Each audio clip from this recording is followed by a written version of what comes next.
va maintenant être à Madame Sylvie Robert, rapporteure de la commission de la culture, de l'éducation et de la communication, également pour 10 minutes.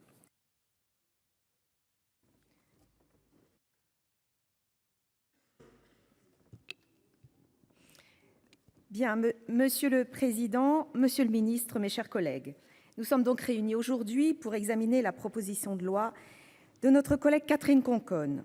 Je la remercie vraiment de l'avoir déposée, car en réalité, Monsieur le Ministre, mes chers collègues, nous n'aurions peut-être pas dû examiner cette proposition de loi. Vous l'avez compris, elle a pour objet de préserver les conditions viables pour l'exploitation cinématographique dans les Outre-mer. Mais elle est surtout en réalité la conséquence de l'échec des négociations menées cet automne sous l'égide du CNC entre des acteurs pourtant habitués à collaborer et à travailler ensemble pour faire vivre le cinéma. Je parle bien sûr des exploitants et des distributeurs. Nos collègues de la commission culture, Céline Boulay-Espéronnier, Sonia de la Provôté et Jérémy Bacchi, ont présenté dans leur rapport très complet sur l'industrie cinématographique au mois de mai dernier, un rapport qui met en valeur le rôle pourtant central mais encore mal connu des distributeurs. Ces derniers constituent en effet le chaînon entre la production d'un film et son accès aux salles. Ils occupent des fonctions cruciales qui les mettent en contact avec les exploitants et les producteurs. La rémunération des distributeurs repose sur une fraction du prix du billet dans une fourchette fixée par la loi entre 25% et 50%. Elle leur permet également de faire remonter les recettes vers les producteurs. En métropole, la fraction qui leur revient varie en fonction des films et de la semaine du sortie pour s'établir en moyenne autour de 47%. 53% revient donc aux exploitants, toujours en moyenne. L'outre-mer se singularise pour des raisons historiques que j'ai développées dans mon rapport de deux manières. D'une part, la fiscalité est moins élevée, avec un taux de TVA de 2,1%, contre 5,5% en métropole et une taxe sur les billets perçus par le CNC de 5% contre 10,72% en métropole. Comme le prix du billet est plus élevé en Outre-mer, il en résulte une assiette plus avantageuse à se répartir entre les distributeurs et les exploitants. D'autre part, là encore pour des raisons historiques, la distribution a longtemps été assumée au niveau local, souvent par les exploitants eux-mêmes, qui supportaient donc les frais de promotion. Dès lors, au lieu d'un taux moyen en métropole de 47%, celui en vigueur en Outre-mer s'est établi effectivement à 35%, réparti à parité entre le distributeur national et le distributeur local. En accord avec les exploitants, il faut le souligner, un terme a cependant été mis à ce système spécifique et les distributeurs ont souhaité assumer directement les actions de promotion des œuvres dans les départements d'outre-mer. C'est dans ce cadre que des négociations ont été menées afin de définir les nouvelles relations entre les exploitants et locaux, les distributeurs, avec pour thème principal la répartition des recettes issues de la salle. C'est ici le moment de rappeler un fait bien connu de notre Assemblée et auquel nous avons toujours, comme représentants des élus locaux, accordé la plus grande attention. Je veux parler des conditions spécifiques du développement économique en Outre-mer. Notre collègue l'a dit, marché étroit, contraintes de construction, de sécurité, niveau des salaires, la vie est chère en Outre-mer et l'activité économique encore trop difficile. Dans le cas des cinémas, cela se traduit par des coûts d'exploitation plus élevés.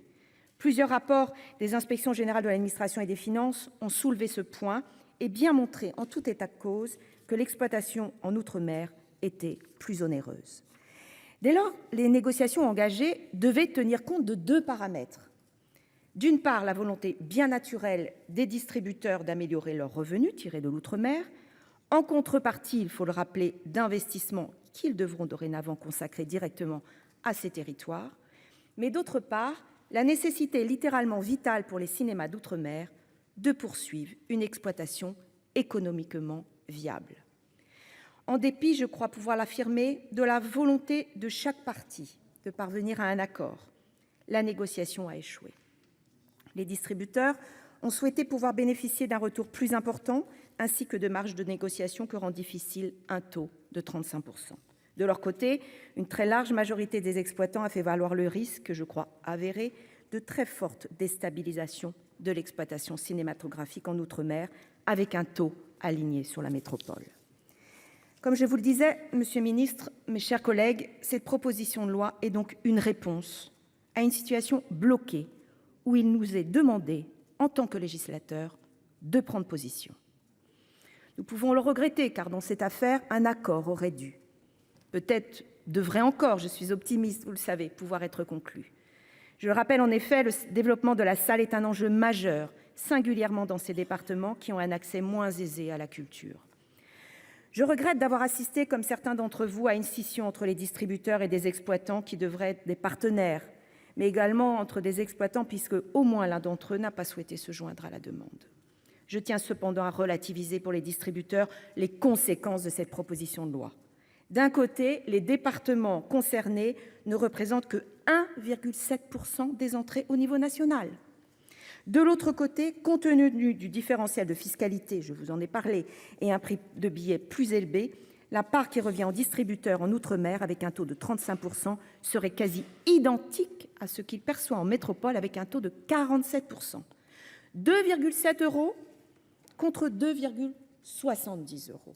Cela constitue donc pour les distributeurs une amélioration nette par rapport à une situation où ils ne touchaient que la moitié des 35%.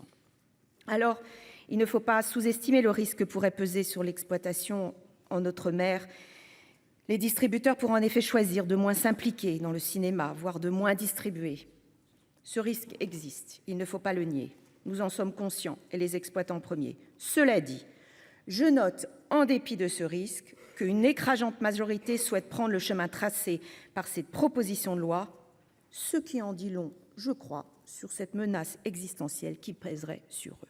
Alors, mes chers collègues, au nom de toutes ces valeurs et ces principes qui sont absolument essentiels dans notre Assemblée, je vous invite à soutenir cette proposition de loi qui s'avère nécessaire pour préserver les droits culturels en Outre-mer. Je vous remercie. Merci, Madame.